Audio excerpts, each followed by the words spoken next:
In the last video, we talked about the process called transcription, that is from DNA to RNA formation. Now in this video, how from RNA formation will lead to the formation of protein. Now the next step will be the translation, that is formation of proteins.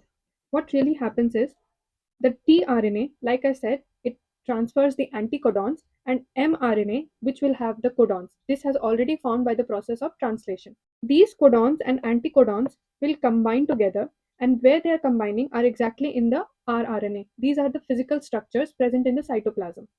Now here we should know that there are several rRNA present, not only one. So this one mRNA strand can move into another rRNA. So when it is moving in another rRNA, it can be seen that the single strand is in another rRNA and a lot of proteins are being formed.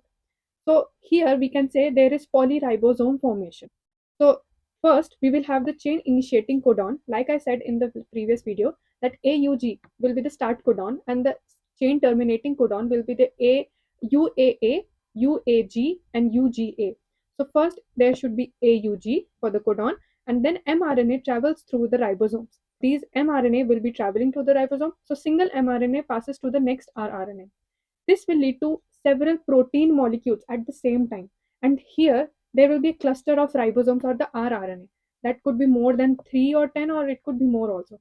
So that is the formation of polyribosome. And at the end, there will be chain termination, that is UAA, UGA, and UAG. This will lead to the formation of a process called translation, and protein will be formed. Now you must be thinking that if what if there is some rRNA specific to these? So no, this is non-specific. Any rRNA can come, any mRNA or any tRNA. I mean, the anticodons and codons should match at least, but it is not really specific, the rRNA. Now, how this happens? There are almost 20 amino acids in our whole body for the whole system. So this amino acid will get attached to ATP. After the ATP has attached, there is these are activated amino acid. Before ATP, these were not active. So this is lead to the activation of amino acid, which has formed AMP with A amino acid 1.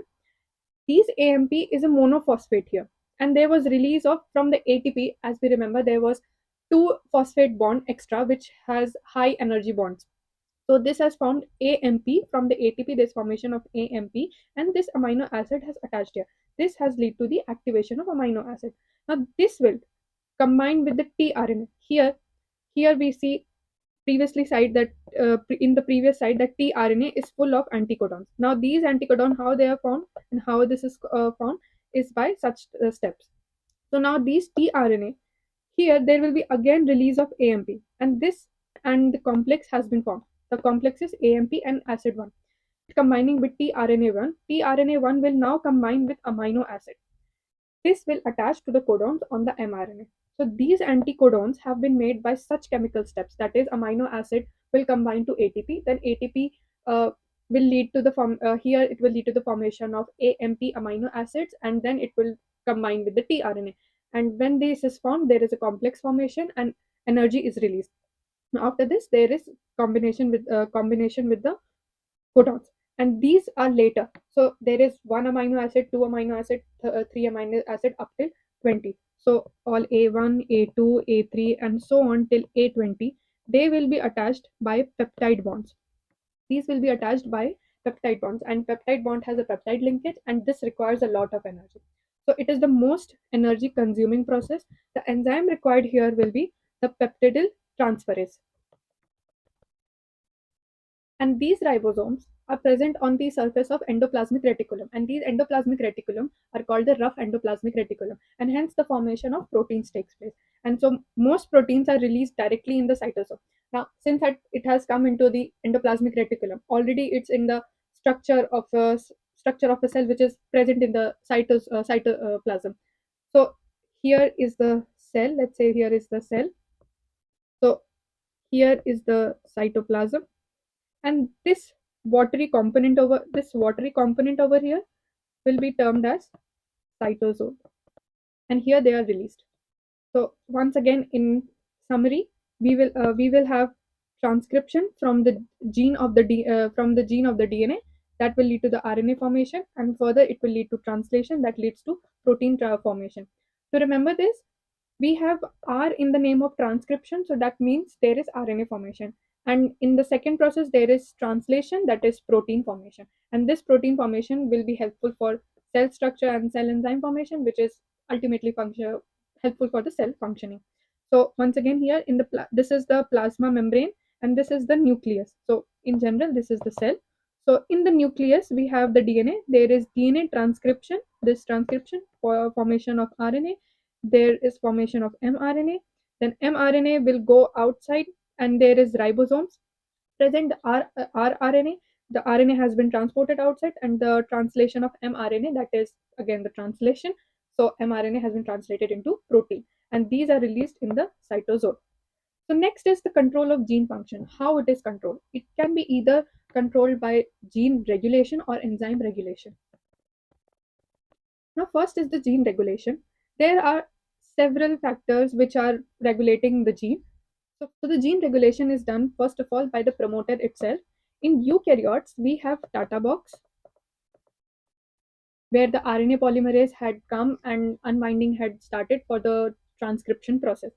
The next will be upstream promoter. The difference between the promoter and the upstream promoter means the upstream promoter can be located a little far away from exactly where the the transcription has to start. It does not have to stay at that point where the transcription has to start itself. So upstream can regulate. Upstream promoter is where the promoter is present at another place, but not very far, at least at least a few millimeters, or I'm just suggesting. So this is the upstream promoter. The next will be enhancers. They can act on different chromosomes as well. So like upstream promoter, there was little distance between the transcription where the transcription has started, but enhancers, they could be present on another chromosome itself. So it is very far away from where the transcription has to be started. The next are the insulators. Insulator is that when a part of gene is transcription is happening of that part of the gene, there could be some part of the gene which has not to be transcribed, correct? So to differentiate that, we have insulators. And the regulatory gene regulates the promoter, the first promoter which we have read about. The next is the control can take place at any level. That can be at the protein formation in the cytoplasm, that is they can control the transcription also. And we have known these factors which are controlling the transcription and translation. The enzyme regulation can be done by enzyme inhibition or enzyme activation. So the example for enzyme inhibition can be the negative homeostasis. That was the negative feedback in the homeostasis chapter number 1. And in case of enzyme activation, if there is no ATP or there is less ATP in our body, the body will regulate or increase the level of CAMP, which leads to the increase of an enzyme called phosphorylase. These phosphorylase are helpful in glycogen splitting. When the glycogen is being split, there is formation of glucose, and again the ATP formation takes place.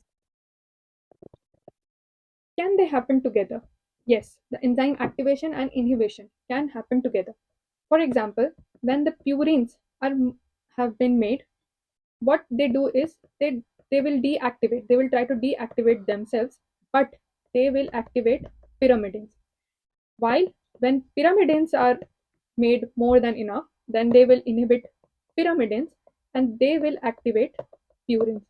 So here they are working together. Enzyme inhibition and enzyme activation is happening together. In the next video, we will be talking about how replication, the mitosis, and the other things. So that's all in